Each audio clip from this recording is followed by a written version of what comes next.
How's it going, YouTube? This is Franco. We're back here on my Life and Finance series. Today, we're going to be talking about how I started investing at a young age. And it is kind of a funny story, like how I even got into it, or even was exposed to the idea of even investing at a young age, because I was pretty smart with it, I would say. Once I turned 18, that's when I became more thoughtful of how my finances should be spent, just so I can gain independency. And to start off, how the story goes is it was this one afternoon. Get it? This is like post graduation, just turned 18, and one of my buddies, he used to have a house to the neck. What I mean by house to the neck is like he was like the only child. His mom was in Vietnam, and I would hang out with him a lot just to smoke some weed. We would smoke so much weed in his garage. It reminded me of that '70s show, of like their smoking circle in the basement, if you guys ever watched that. But yeah, the idea was like we would have these conversations in the smoking session. And one of these days, in one of these sessions, my buddy was like, "Hey, we should start investing, you know?" And he showed me this application, this app on the phone called Robinhood. And I know what you guys might say about Robinhood now, but before in the past, Robinhood was a great way for young people to start investing because they didn't have any fees tacked on with it. Like you could start investing for free. And so as I was doing more research with it with my buddy, he was investing in a way that I wouldn't suggest to invest. Like he wasn't thinking long term. He wouldn't hit any dividend stocks. He wouldn't do any growth ETFs, like no index funds. He wouldn't do any of that. Instead, he would think of buying penny stocks and trying to get his gains that way.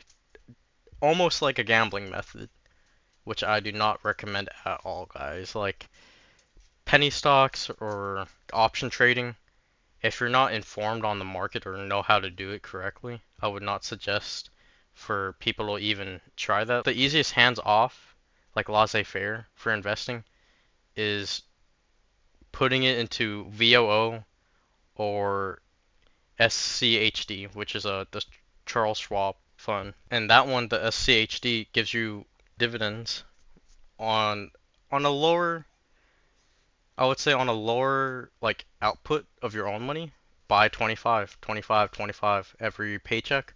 It adds up to your overall dividend yield. And then same thing with VOO. It gives you dividends, but that's not the focus of it. The focus of it is growth long term. And what I had done to start off was I didn't even touch those VOO or SCHD until recently, like probably within the last 2 to 3 years is when I started investing in that heavily. What I began investing in was just basic dividend stocks. I wanted my idea back then was I wanted my money to work for me. Was it the smartest decision to start off with dividends? Some may argue that it was, some may argue that it wasn't. In my opinion, because I hold a lot of those shares still, it worked out for me. Like the first thing I bought was J&J and T because they had good dividend yields and they were very reliable on doing their dividend payouts. And that's what mattered to me back then was that are these companies consistent? Are they reliable? Will they ever short me on my dividend? Which T ended up doing in the past. They cut the dividend in half, but that's its own issue. At first, when I was starting off, like I was only getting 8 cents a share, like 10 cents a share on these different individual stocks. I wasn't even doing any ETFs or index funds at all. I wasn't doing any of that. I was just focusing on individual stocks. And for me, that was a lot of a headache because I had to watch it all the time and be wary of like if they're gonna cut the dividend or not. But the thing is, I would highly suggest for new people to, if you want the most hands-off experience on investing, is to just put your money into VOO or SCHD. Those are completely reliable. They have proven themselves to have good amount of growth throughout the years. Go on a brokerage that you believe is reliable. Get it? I'm not a financial advisor. I'm just talking from my own experience. Robinhood in the past has proven that they are not that reliable and they're not that credible. Some people still like them. I still have certain shares and stocks on that platform because I just like to have my funds diversified. Eventually, I'll move it over to something else and roll it over. But within the last 4 years, I opened up accounts with Fidelity. Fidelity has proven to be reliable within my family. I have family members that have invested with Fidelity for years, and it turned out good for them. Like whenever they need like customer support, they're on it, and that's what I value. Because all these brokerages, they have their pros and cons.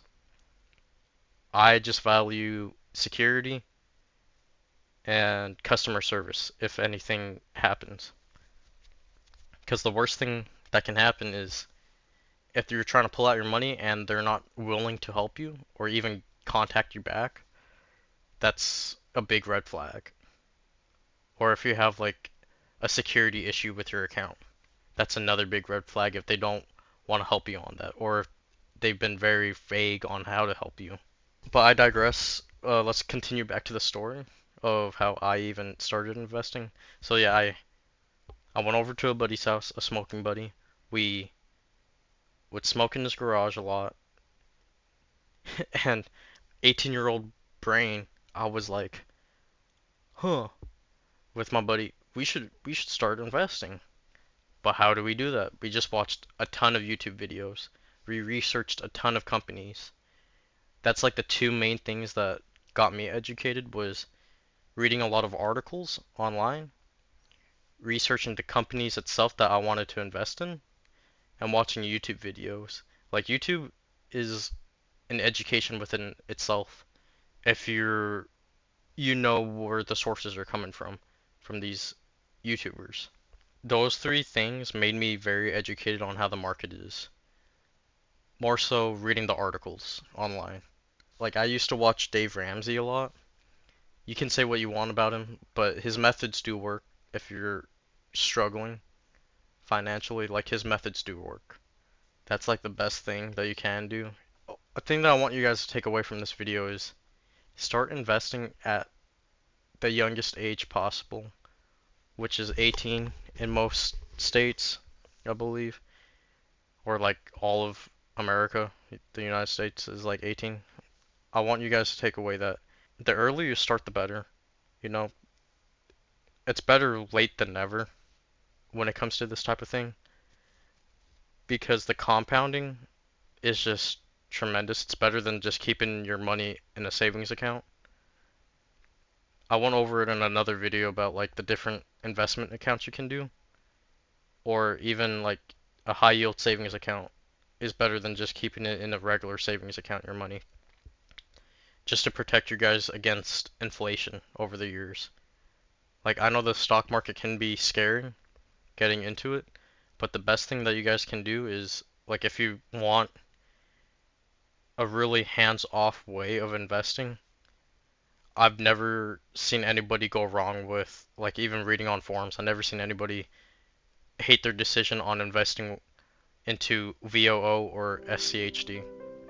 Obviously, there's other funds and other stocks that you can get into, but those two main ones pretty much would cover a lot of the economy here in the United States, and it will help you get dividends as well as growth over time.